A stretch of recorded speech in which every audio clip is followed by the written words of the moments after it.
مرحبا بكم في تعلم اللغة الكردية لغير الناطقين بها. درسنا اليوم عن أيام الأسبوع باللغة الكردية،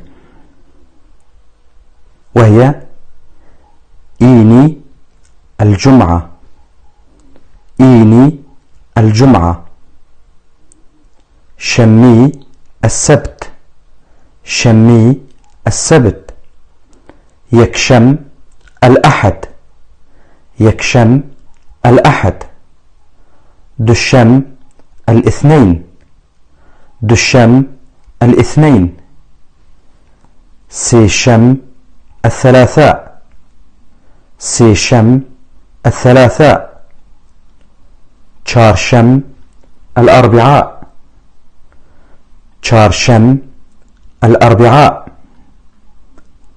پنجشم الخميس، پنجشم الخميس.